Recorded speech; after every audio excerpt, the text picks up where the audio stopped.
시작하도록 하겠습니다.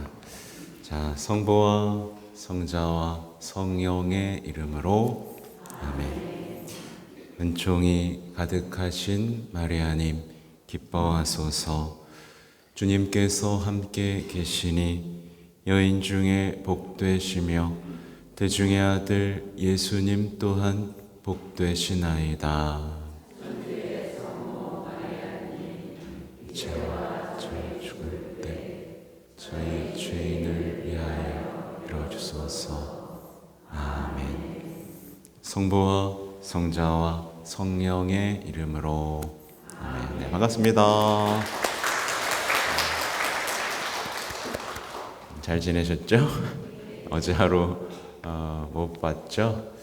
어제 하루 못 보는 동안 구역 반장 교육 다녀왔고 거기서도 말하자면 희망교리를 좀 하고 왔습니다.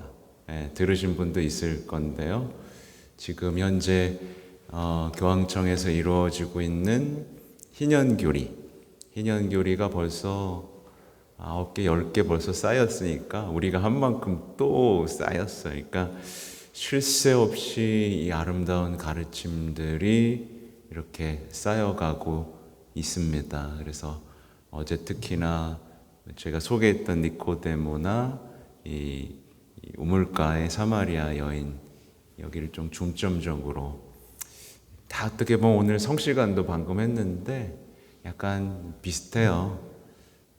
다들 어떤 우리가 슬퍼할 수밖에 없는, 절망할 수밖에 없는, 낙담할 수밖에 없는, 좌절할 수밖에 없는 그 순간 예수님이 오셔서 같이 머물고 싶어 하시고, 성시간 안 오신 분도 있구나, 그죠? 성시간 때 주님 저희와 함께 머무소서라는 루카복음의 어떤 엠마오 얘기를 좀 나눴거든요.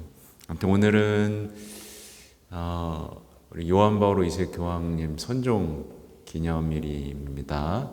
다시 한번 말씀드리지만 정말 어려운 시대를 이끄셨죠.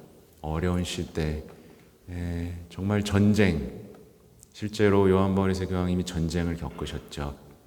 세계대전을 겪으셨고 그 시대 때 걸프전이라고 했던 또 2차 또 걸프전, 이 많은 것들에 정말 전쟁이 끊이지 않는 이 상황에서 정말 많은 것들을 수호하신 교황님입니다. 생명에 대한 얘기에서부터 가정, 성, 안 얘기하신 게 없습니다.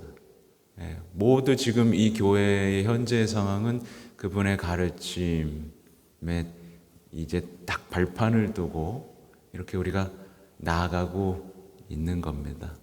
그걸 기억하시면 좋겠고, 기사를 뒤적거려 보니까 교황청에서 앞에서는 밤새 이 폴란드의 시민들이 이제 묵주기도를 바쳤고, 또 이 미사도 이미 또 20주년 선종 20주년 기념일 미사도 바치면서 교황님도 희망을 참 많이 얘기하셨는데 그동안 제가 못 알아봤었던 것 같아요. 예전에 이랬던 그 문헌들을 요즘에 다시 접하면 이게 이 말이었구나. 참, 그죠, 여러분?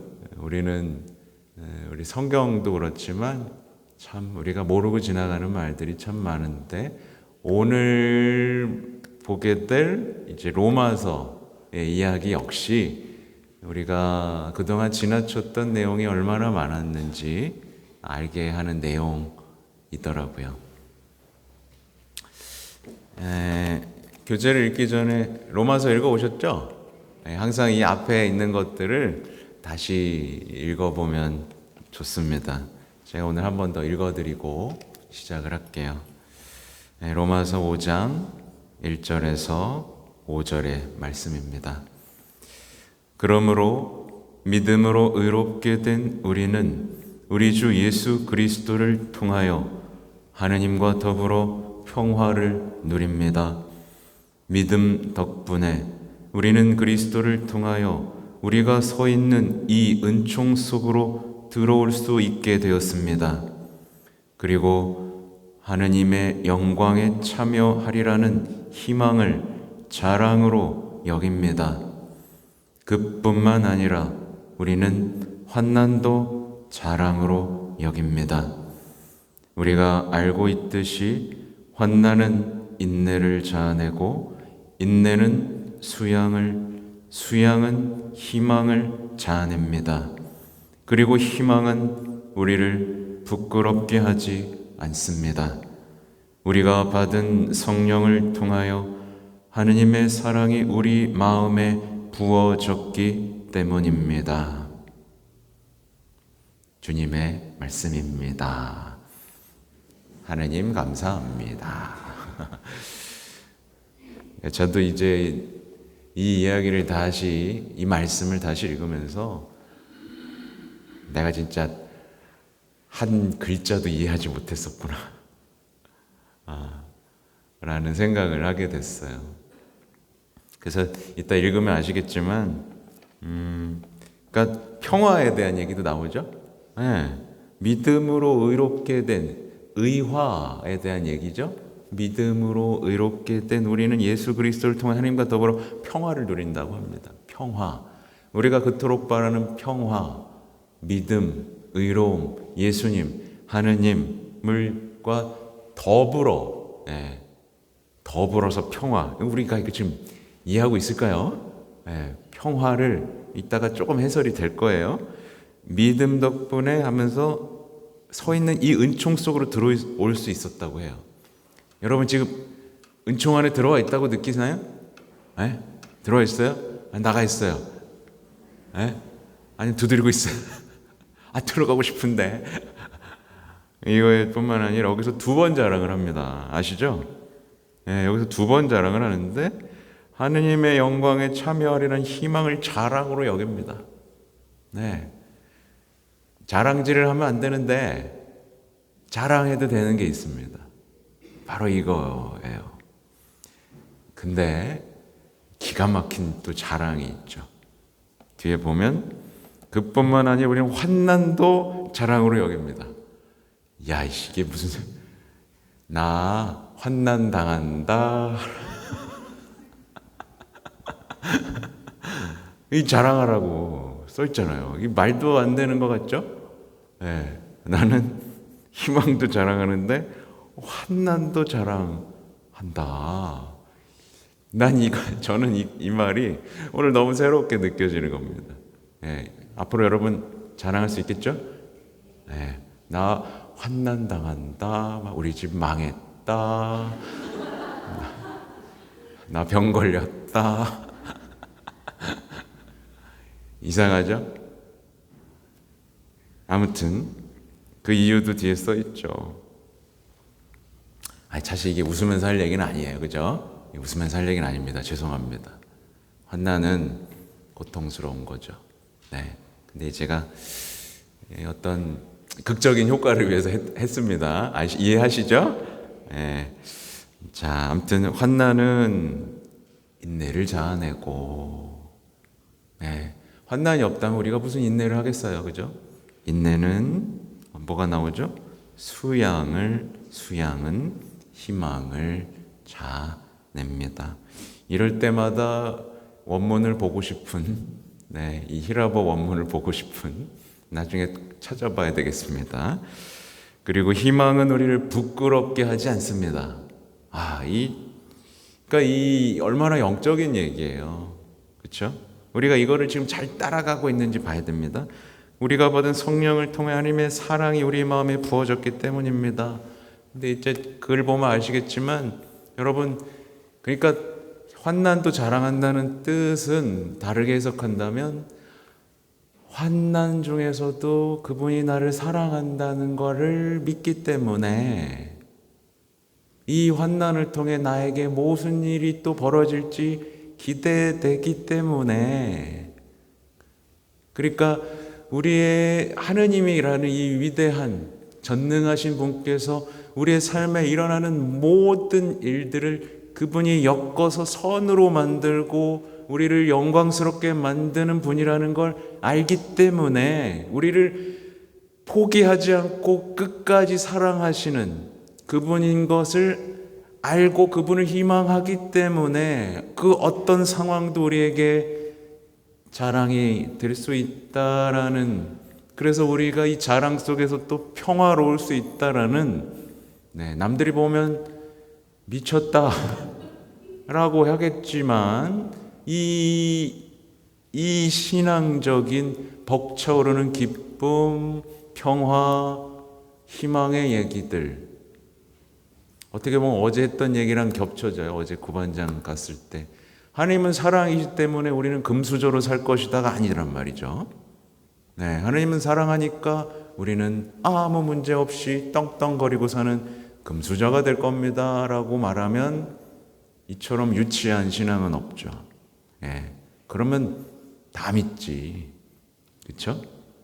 아무튼 이 정말 하나님의 말씀은 정말 이 시대를 지나갈수록, 기도가 깊어질수록 그 안에 있는 의미들이 정말 풍성하다. 그리고 그분의, 우리 아까 읽어드린 성경 말씀이 뭐였냐면 어디 갔냐, 루카복음 24장 28절에서 35절까지의 32절까지 내용인데요. 마지막 보세요. 길에서 우리에게 말씀하실 때나 성경을 풀이해 주실 때 속에서 우리 마음이 타오르지 않았던가. 이 말씀은 영원하고 계속될 겁니다. 세상 끝날까지요. 그렇죠? 자, 읽어보도록 하겠습니다. 아무튼 저는 이 자서전을 읽고 나서 교황님, 사실은 그런 분들이 많았거든요. 교황님의 어떤 말도 안 되게 뭔가를 써내시잖아요. 사실 혼자서 다 할 수는 없습니다. 그죠? 말도 안 되는 문헌들, 교서들이 막 쏟아져 나오는데, 그걸 누가 이렇게 도와준다고, 대신 써준다는, 본인 입으로도 그러셨대요. 근데 제가 보니까 그건 아니더라. 내용들이 그분의 손길과 묵상들이 다 있는 것이다.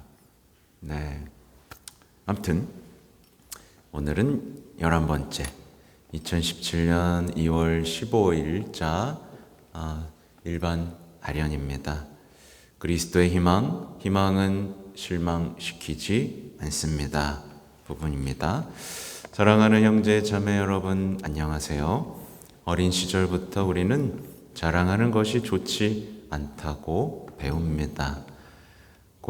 제 고향에서는 자랑하는 사람들을 공작이라고 부릅니다. 우리나라는 어때요? 자랑하라고 가리키는 것 같아요. 그죠? 막 자랑합니다. 자식 자랑, 돈 자랑. 우리나라는 그러면 안 돼요. 그죠? 차 자랑, 백 자랑 막 하잖아요. 그죠?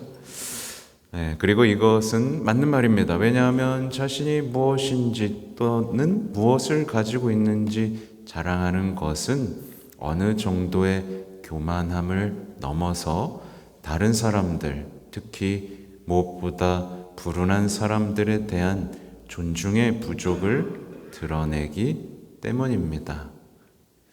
그렇죠. 그러니까 자서전의 맥락에서 보면 우리가 더 잘 살고 있는 것은 자랑할 게 아니에요. 왜 나만 이렇게 잘 살게 됐을까? 그죠? 나의 사명은 뭘까를 생각해 봐야 할, 왜 저만 이렇게 행복하죠? 왜 저는 왜 이렇게 아무 일이 없죠? 하고 이렇게 뭔가 이제 여기 보면 형제가 깊이 새겨져 있는 교황님의 내면의 이야기가 저는 읽혀집니다. 그러나 로마서 이 구절에서 사도 바울은 우리를 놀라게 합니다. 우리에게 자랑하라고 권고하기 때문입니다. 희망도 자랑하고 환난도 자랑하라는 얘기.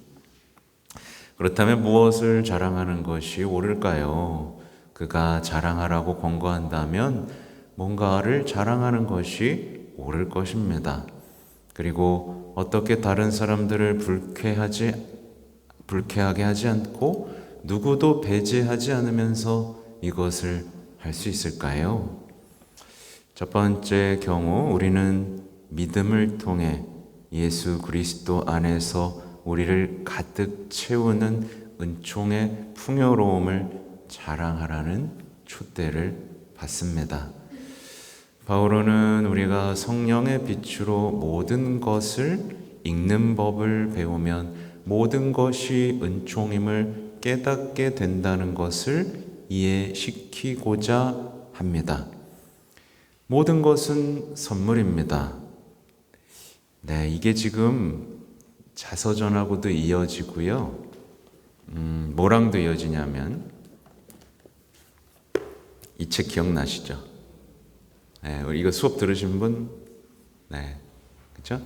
이 책에서 이 교황님이 특별하게 하셨던 말이 하나 있는데요. 식별의 요소 6번째 시간에 이건 2022년 10월 19일에 한 일반화련인데 이때 자신의 삶이라는 책이라는 파트를 기억나시죠? 식별할 때 이런 요소들이 필요하다. 근데 여기서 자신의 삶이라는 책이라는 파트가 있었어요. 그래서 이 자신의 삶이라는, 그러니까 교황님이 자서전을 쓴 걸 보세요. 자신의 삶이라는 진짜 책을 쓰셨죠. 예. 그러니까 교황님이 하시는 말은 다 본인이 하고 계신 거예요. 그러니까 자신이 어린 시절부터 살아온 모든 시간들 속에서 하느님의 손길과 은총을 발견하고 그런 것들을 발견하면 내가 앞으로 어떻게 해야 될지라든가 어떤 결정을 내려야 될지 이런 것들을 어떤 지침을 삼을 수 있는 힌트, 그러니까 그게 요소가 되는 거죠. 네. 근데 우리가 지난 삶을 자꾸만 지워버리고 기억하고 싶지 않아 하고 죄책감스러워하고 그냥 어떤 그런 걸로 딱 막아버리면 우리가 식별할 때 그냥 뿌리 없이 공중에서 진공 상태에서 식별하게 되잖아요. 그렇죠? 그래서 사실은 누군가 사제도 누군가와 이렇게 영적으로 동반할 때 어떡하죠? 라고 했을 때 그러게요 라고 밖에 할 수 없어요. 왜냐하면 식별의 요소는 본인이 갖고 있으니까. 본인이 기도 속에서 자신의 과거 어떤 것들을 돌아보면서 나를 어디로 이끌었는지를 읽어내고 방향 같은 것들을 결정할 수 있는 거거든요. 그렇죠? 아무튼 요건 이따가 뭐 시간이 나면 조금 다시 보도록 하고요. 어디까지 했지? 자, 실제로 우리가 역사 속에서 그리고 우리가 주의를 기울이면 역사에서나 우리 삶에서나 행동하는 것은 우리뿐만 아니라 무엇보다도 하느님이십니다. 예, 하나님은 살아계시니까요. 그분은 모든 것을 사랑의 선물로 창조하시고 당신 구원의 계획에 실마리를 짜시며 그의 아들 예수를 통해 우리를 위해 그것을 완성하시는 절대적인 주인공입니다. 그렇죠. 그러니까 우리가 어떤 삶을 살든지 어떤 실패를 했든 어떤 삶을 살든지 그분의 자비에 의탁하면 그분은 그거를 엮어가지고, 그죠? 그걸 엮어가지고 아름다운 사랑이라는 완성품을 만들어내실 수 있는 분인 거예요. 저는 그게 하나님의 가장 큰 매력 중에 또 하나라고 생각이 듭니다. 정말 하나님께 의탁하는 사람은 그래서 실패가 없어요. 난 인생을 망했어 라고 하지만 이 앞에서 하나님께 의탁하고 자비를 청할 때 그가 살아온 모든 정말 추악한 역사조차도 그걸 선으로 바꿔내시고, 예수님만 보아도 그렇죠. 그 허무한 죽음마저도 우리를 위해 어떻게 엮어내셨는지 보세요. 이 죽음마저도 생명으로 이끌어가는 이 도대체 이해할 수 없는 고통과 영광의 신비라는 것들을 하나님의 손으로 엮어내셨고, 우리는 그 신비의 마음을 열었기 때문에 환난도 자랑으로 여길 수 있는 거죠. 고통의 신비와 영광의 신비가, 환희의 신비 속에서도 다 살아 숨쉬는 이 고통의 신비, 환난의 신비들이 어떻게 보면 우리 삶을 자랑할 수 있게 만들잖아요. 그렇죠? 네, 십자가를 자랑한다. 참, 이런 우리 하나님께서 엮어가시는 이 실타래들을 알아볼 수 있어야 됩니다. 아무튼 그래서 여러분에게 제가 이거를 하면서 갑자기 이 식별이라는 책을 꺼내든 이유가, 여러분도 이 희망의 여정을 가기 위해서 다시 한번 여러분의 삶이라는 책 한번 엮어볼 필요가 있지 않느냐. 그래서 제안을 드린 거예요. 우리는 이 모든 것을 인식하고 감사함으로 환영하며 그것을 찬양, 축복, 큰 기쁨의 원천으로 만들도록 요청받습니다. 그렇죠? 근데 이제 이 그리스도인이 아닌, 특히 오늘날의 현대인들은 삶을 어떻게 엮어가는지를 보세요. 또 안 좋은 일 생겼네. 아우, 이것도 안 좋네. 아유, 왜 자꾸 안 좋은 일만 생기지? 어떡하지? 야, 부적이라도 어떻게 사야 되냐? 굿이라도 해야 되냐? 어떡하지? 이런 사람이랑 환난을 자랑으로 여기며 그분의 사랑을 믿는 사람이랑의 삶이 어떻게 될까요, 여러분? 요즘에는 축복적자도 저주로 여기잖아요. 제일 대표적인 예가 임신과 출산과 육아라는 정말 그 축복의 시간조차도 그렇잖아요. 그죠?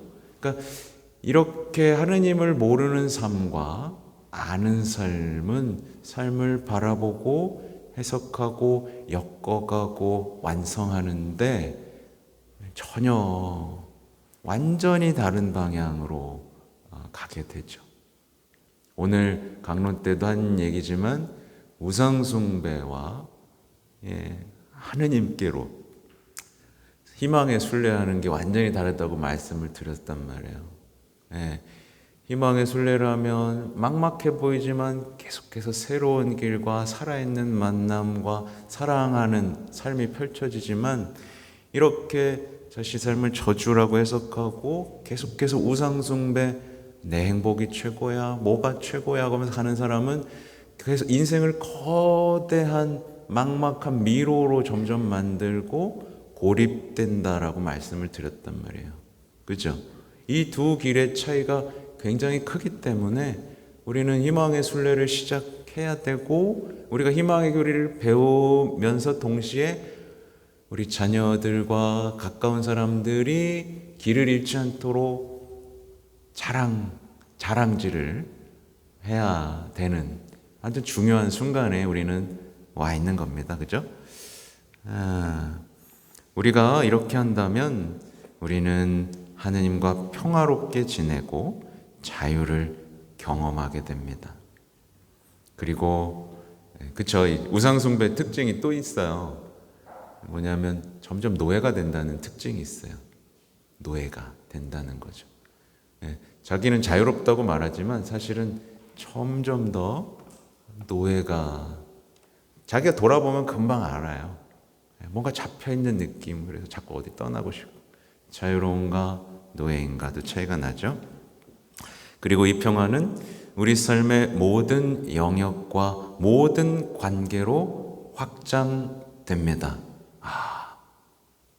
이 평화를 만들어 건설하는 사람, 평화를 건설해 나가는 사람에 대한 이 이야기가 나오고, 어떻게 보면 교황님의 자서전에도 나오는 것처럼 우리 주변을 보면 평화를 계속 건설해 가는 사람이 있죠? 그거는 어떤 사람이겠어요?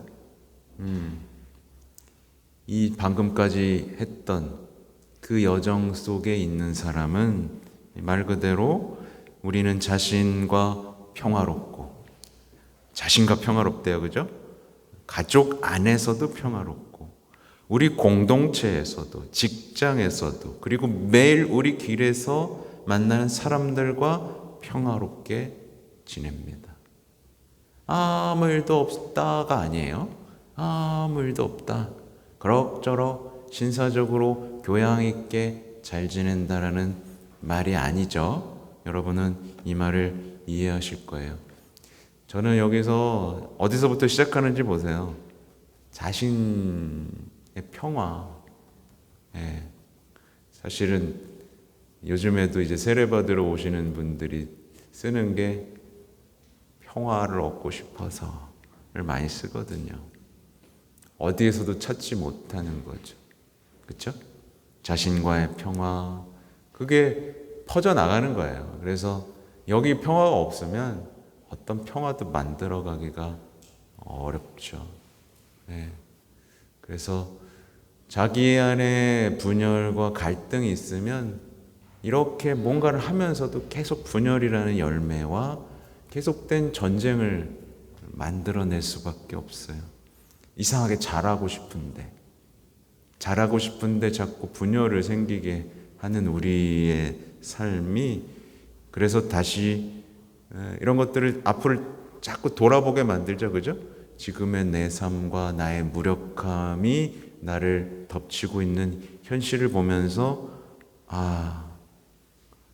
내가 지금 은총 안에 있나, 이런 어떤 우리 삶을 이렇게 좀 비추는 말씀입니다. 그거에 대한 해결책으로서 어떤 자랑, 평화, 환난, 희망, 뭐 이런 얘기를 하고 계신 것 같아요. 그러나 바오로는 또한 환난 속에서도 자랑하라고 권고합니다. 네, 저는 이 문장을 딱 읽는 순간, 진짜? 다시 막 찾아봤어요. 어딨어? 야, 신난다. 다시 찾아봤어요. 2번이나 자랑한다는 게 너무 놀라웠던 거죠. 이것은 이해하기 쉽지 않습니다. 이것은 우리에게 더 어렵게 느껴지며 방금 설명한 평화의 상태와 아무 관련이 없는 것처럼 보일 수 있습니다. 그러나 오히려 이것이 더 진정하고 더 진실된 전제 조건을 구성합니다. 실제로 주님이 우리에게 제공하고 보장하시는 평화는 걱정, 실망, 부족함, 고통의 이유가 없는 상태로 이해되어서는 안 됩니다. 그렇죠? 금수저라고 하면 안 됩니다 라고 저는 그냥 표현합니다. 만약 그렇다면 우리가 평화롭게 지내는데 성공한 경우, 그렇잖아요. 너무 힘들었는데 성당에 와서 54일 기도를 했더니 문제가 싹 정리가 됐어. 그래서 주님 고맙습니다. 근데 그 순간이 끝나고 조금이라도 이제 걱정이 생기고 실망한 일이 생겼을 때를 생각해 보라는 얘기죠. 우리 신앙은 그렇게 얕지 않다는 거예요. 인생의 모든 부분들까지도 포용할 수 있는 신비에 열려 있어야 된다는 얘기죠. 아무튼 그 순간이 끝나고 우리는 불가피하게 낙담에 빠질 것입니다. 믿음에서 생겨나는 평화는 오히려 선물입니다. 하나님이 우리를 사랑하시고 항상 우리 곁에 계시며 우리 삶의 어떤 순간에도 우리를 혼자 내버려 두지 않으신다는 것을 경험하는 은총입니다. 여러분, 이제 앞으로 나올 얘기는 이제 반복될 거예요. 반복된 내용이 뭐냐면 하나님 우리를 사랑하신다는 거예요. 근데 여러분, 하나님이요, 여러분 사랑하시는 거 알죠? 얼마나 사랑하시는지 아세요? 그 이야기가 요한복음에 나오죠. 사랑하셔서 아들을 내주셨다. 여러분 자식 있는 분. 네. 뭐야, 자식 없어요? 네, 저 사랑하죠? 네, 저 때문에 자식 내줄 수 있는 분. 네? 절 사랑해서 자식 내줄 수 있는 분. 없죠? 없죠? 네. 그거예요. 그럼 개 키우시는 분. 고양이나. 네, 절 사랑해서 내줄 수 있는 분. 없죠? 네. 이게 얼마나 엄청난 건지. 그래서 아까 성시간 때 요즘엔 그 한마디 한마디가 가슴이 아파요. 그러니까 뭐라고 하냐면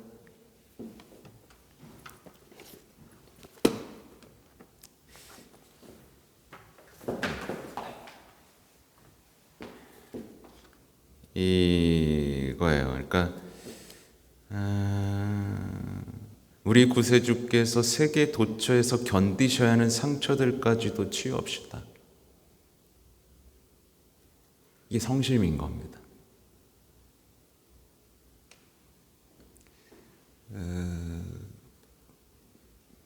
지금, 그러니까 저는 요즘에 소름이 돋는 게, 이런 거였구나. 어떻게 보면 지금 프란치스코 교황님은 우리에게 마지막 선물로 주시고 싶은 게 성심인 거예요. 성심인 거예요. 세상에 성심을 주고 싶으신 거예요.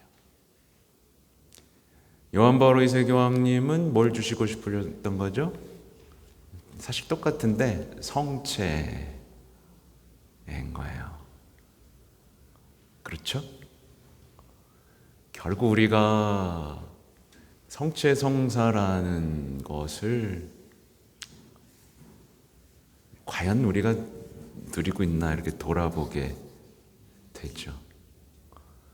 그러니까 우리가 이런 것들이 깊어지면 파티마의 기도라든가 이런 것들을 하지 않을 수가 없는 거예요.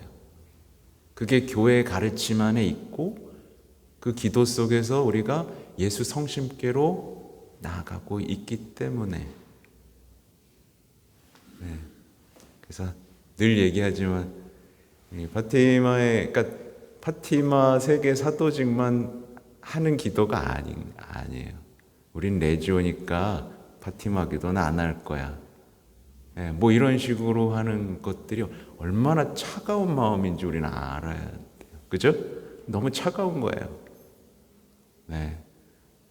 어머니가 예수님을 사랑하셔서 이렇게 우리를 향해 하신 이야기들을 우리가 잘 귀 기울여 들어야 되는 거죠. 네. 근데 막 평가를 하고 한심해 죽겠어. 아무튼 그렇습니다. 네, 그분은 하나님은 우리를 사랑하십니다.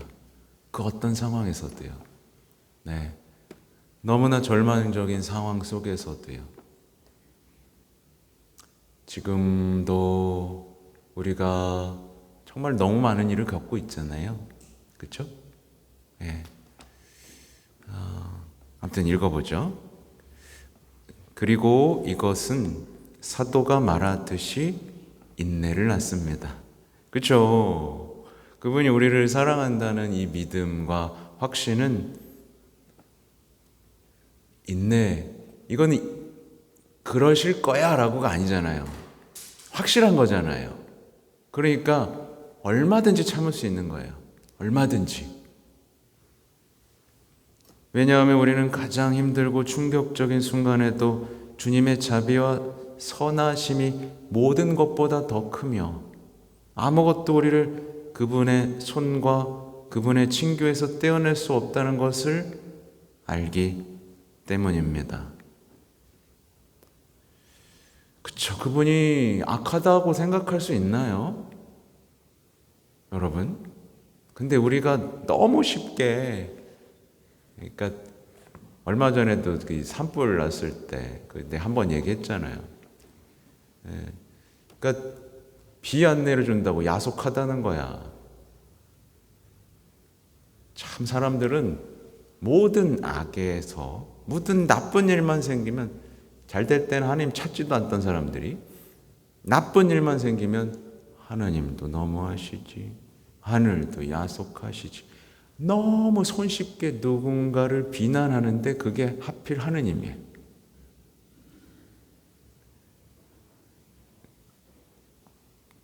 근데 이건 믿음이 없는 사람들 얘기죠. 그렇죠? 믿음이 없는 사람들. 그래서 오늘 복음에도 너희가 하나님을 사랑하지 않는다는 것을 안다라고 말씀하시잖아요. 그 말이 어떻게 나올 수가 있는지 잘 모르겠어요. 하나님을 사랑한다며. 근데 왜 그래요? 난 정말 이해할 수가 없어. 그 말로 상처받으신 하느님의 마음을. 그죠? 우린 너무 습관적으로 하나님한테 뭘 다 돌려요. 이렇게까지 하셨는데. 그분이 선하시고, 우리의 죄보다 크시고, 그렇게 하신 거에 대한 믿음, 신뢰 속에서 인내하고 수양하고 희망해야 되는데, 우린 너무 여기를 넘어가면서 내가 믿고 있고, 그래서 파티마의 기도가 그런 거예요. 믿고 경배하고 희망하고 사랑하고 사랑합니다라고 그렇지 않는 사람들을 용서해달라고. 믿는다고 하지만 믿어본 적이 없고, 경배한다고 하지만 경배해 본 적이 없고, 희망한다고 하지만 희망한 적이 없는. 그렇다고 그걸 비난하는 게 아니라 어떻게 하는 거예요? 그 기도의 중심에 있는 내용은 뭐냐면, 용서해 주십시오. 저희가 잘하겠습니다. 저희가 어떻게든 이 믿음과 희망과 사랑을 자랑하겠습니다. 모세처럼, 아브라함처럼. 오늘 얘기 다 연결이 되죠, 그죠? 그렇게 하겠습니다. 예수님이 지금 하나님 앞에서 하시는 것처럼 저희도 하겠습니다. 저들을 용서해 주십시오. 저들을 자비 앞으로 데리고 오겠습니다. 벌하지 마십시오. 모든 영혼을 지옥에 떨어뜨리지 마십시오. 구원성이잖아요. 네. 돌봐주십시오. 이게 곧 우리가 완전해지는 길에 대한 엄마의 초대인 거예요. 성심을 드러내면서 그 성심과 닮으라고. 결국에 승리하는 건 성심이다라는 건 사랑이 승리한다는 거예요. 자비가 승리한다는 거죠. 근데 이게 보이지 않고, 그러니까 사람들은 저놈도 지옥 가면 좋겠고 저놈도 지옥 가면 좋겠고, 거기에 어떤 피상적인 즉각적인 것들에 열망하는.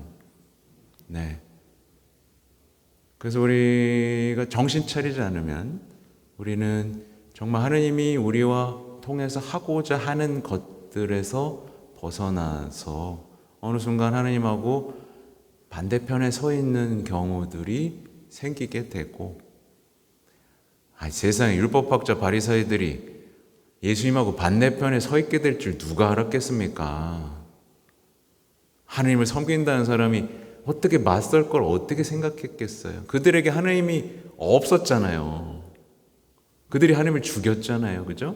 우리도 그렇게 될 수 있는 수많은 유혹 속에 있는 거예요.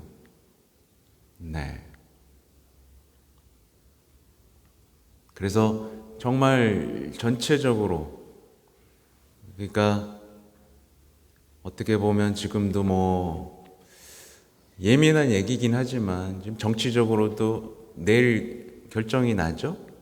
그렇죠? 당연히 좋은 결정, 선한 결정, 하나님이 보시기에 부끄러움이 없는 정의로운 결정이 나야 됩니다. 그렇죠? 근데 그걸로 끝이 아니에요.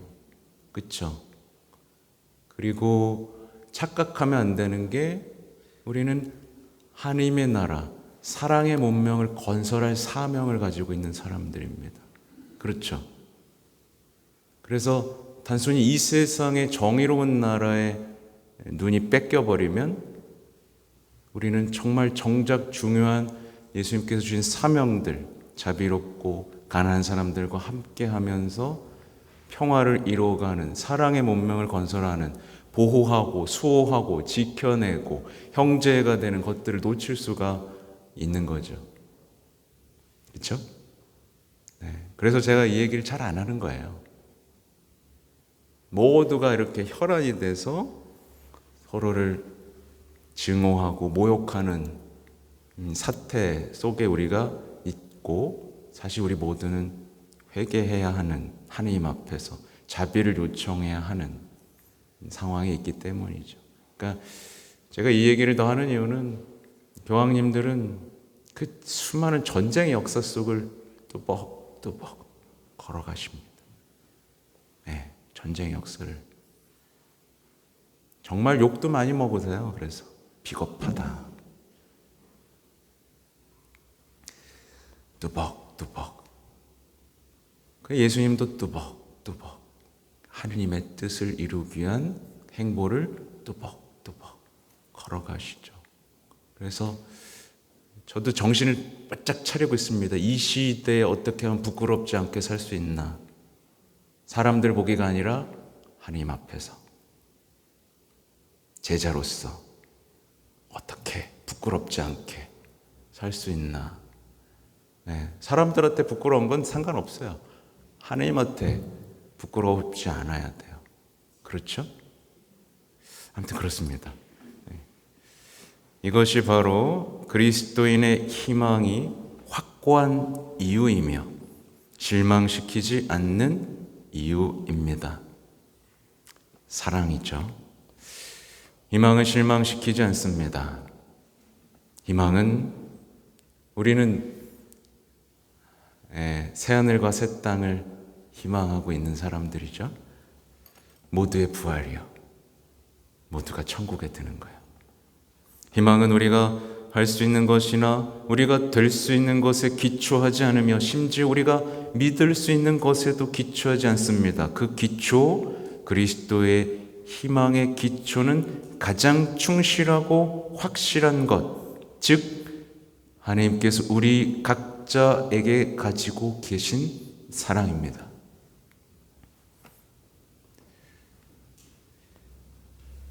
이 사랑은 우리를 실망시킨 적이 없습니다. 실망시킨 적이 없어요. 그걸 견뎌내고 삶에서 꽃핀 사람들을 우리는 성인이라고 부르는 거죠. 복자라고 부르고요. 하느님이 하셨던 그 모습의 한 조각을 드러낸 사람들을 성인이라고 하는 거죠. 자, 볼까요? 또 하느님이 우리를 사랑하신다고 말하는 것은 쉽습니다. 우리 모두 그렇게 말합니다. 그러나 생각해 보세요. 우리 각자는 하느님이 나를 사랑하신다는 것을 확신한다고 말할 수 있습니까? 네. 여러분 어때요? 이제 확신하죠? 네. 제가 이렇게 말한다고 해서 교주가 되는 게 아닙니다. 여러분이 하느님께로, 예수님께로 가야 되고, 뭐랄까요? 이럴 때 항상 생각해야 되는 게 주님의 거룩한 면모잖아요. 이렇게 우리는 올라갑니다. 주님과 함께 그분의 거룩함을, 내려오고 싶지 않은 이 초막을 짓고 싶을 만큼 그분의 멋짐과 사랑과 나중에 벌어질 일에 대해서 생각하지만 내려옵니다. 그렇죠? 그리고 어떻게 되죠? 현실 속에서 파견돼서 박해당하고 사랑하면서 현실 속에 비참하게 죽어갑니다.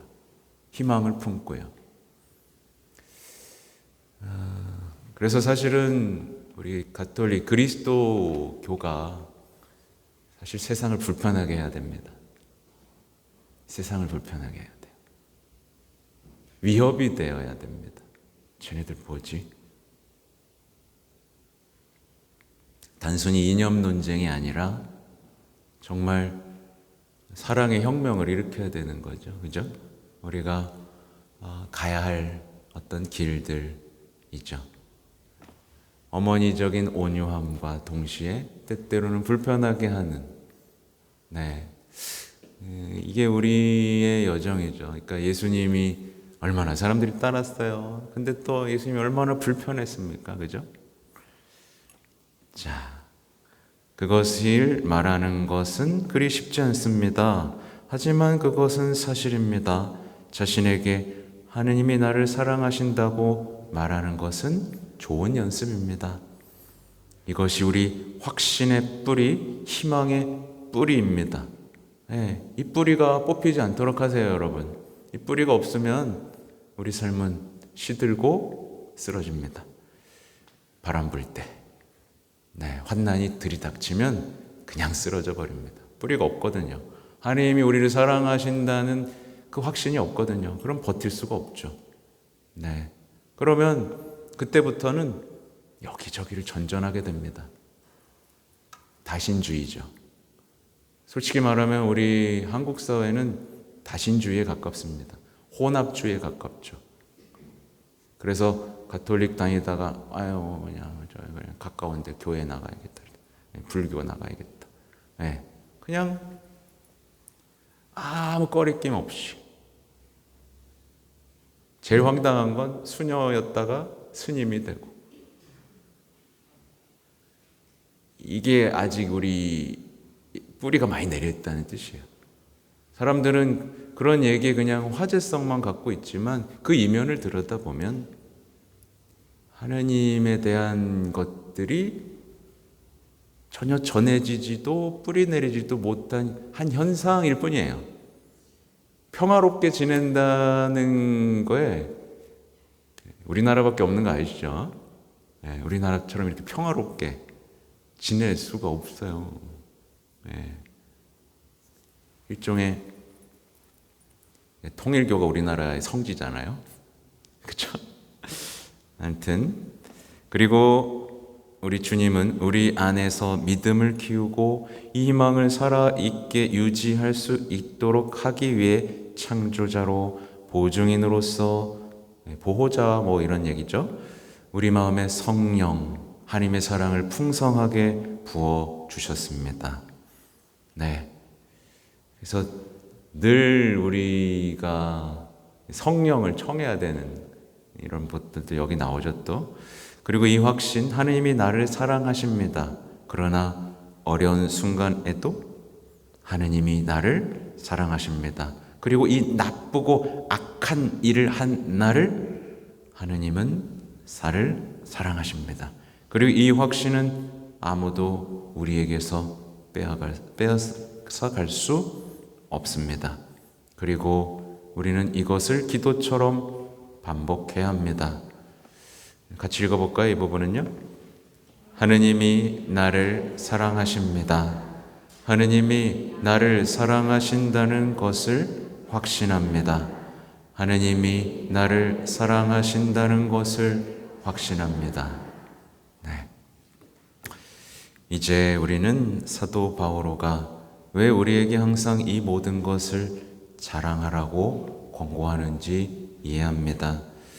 저는 하느님의 사랑을 자랑합니다. 그분이 저를 사랑하시기 때문입니다. 네, 이것 때문에 이제 맘 놓고 자랑해도 될 것 같습니다. 네, 제가 가끔 자랑하죠. 네, 이렇게 나만 잘해주지.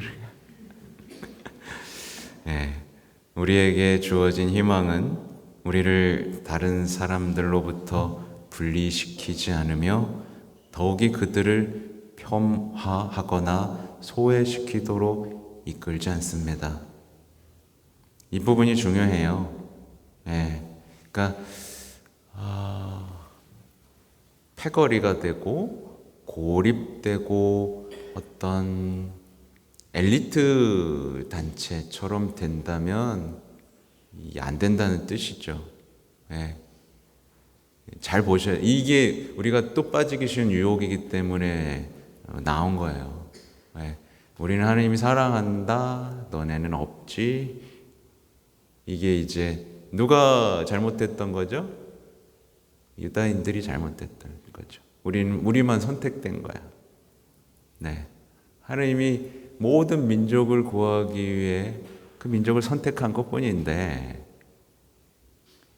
자기들만의 하느님이라는 어떤 엘리트 이게 생겨버린 건데 이게 우리 교회 내에서도 생긴다. 그래서 주의해야 되는 거죠. 그래서 저도 여기서 자유롭지 못했고 지금도 회개하는 여정 중에 있어요. 그래서 자꾸 폄하하고 쟤네는 왜 저래, 쟤네는 안 돼 이렇게 하는 말투들을 저도 없애고 있는 중입니다. 주의하려고 해요. 너무 부끄러워, 솔직히. 너무 부끄러워요. 죄송합니다. 부끄러워요. 몰랐으니까 뭐 내가 일부러 그런 거 아니고 몰랐어요. 그게 그렇게 모자란 짓인지 몰랐어요. 아무튼 우리에게 주어진 희망은 우리를 다른 사람들로부터 분리시키지 않으며 더욱이 그들을 폄하하거나 소외시키도록 이끌지도 않습니다. 오히려 이것은 우리가 겸손과 단순함으로 모든 일을 위한 통로가 되도록 부름받은 특별한 선물입니다. 자랑, 그러니까 그런 그 맥락이 있죠. 나는 왜 이렇게 아껴주시고 사랑해주시고 할까? 그러면 신난다 이거 아니라 이거 달란트 얘기가 여기 적용되는 거예요. 달란트 많이 받았어요. 근데 다 묻어놓고 있으면 안 되는 거예요.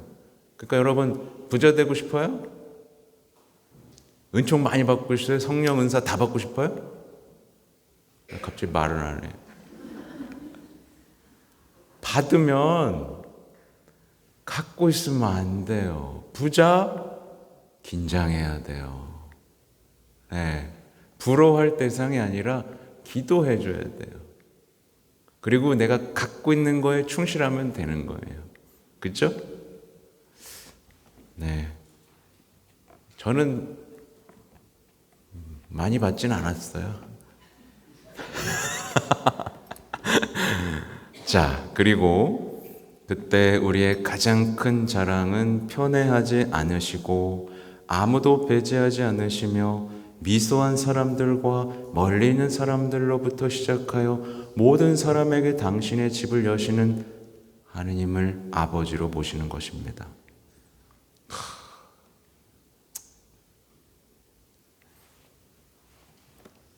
멋있다, 그죠? 멋있어요. 이렇게 말할 수 있어야죠. 우리의 가장 큰 자랑은 이런 아버지를 모시고 있다는 겁니다. 이는 우리가 당신의 자녀로서 서로를 위로하고 도와주는 법을 배우기 위함입니다. 결코 잊지 마세요. 희망은 실망시키지 않습니다. 다른 말로 하면 사랑은 실망시키지 않습니다. 신앙은 실망시키지 않습니다. 우리의 믿음은 실망시키지 않습니다. 하느님은 실망시키지 않습니다. 예수님은 실망시키지 않습니다. 성령님은 실망시키지 않습니다. 우리를 사랑하시고 구원하시고 생명으로 이끄시고 거룩하게 변모하도록 우리를 함께 하실 겁니다. 그죠? 이 아름답고 살아있는 신앙과 희망이 오늘 또 여러분에게 뿌리 내리기를 또 기도하겠습니다. 자,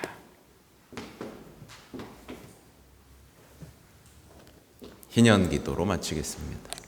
자, 성부와 성자와 성령의 이름으로 아멘. 하늘에 계신 아버지, 우리 형제이신 성자 예수 그리스도를 통하여 저희에게 베풀어 주신 믿음과 성령을 통하여 저희 마음에 부어 주신 불타는 사랑으로 아버지의 나라가 오시리라는 복된 희망을 저희에게 다시 일깨워 주소서.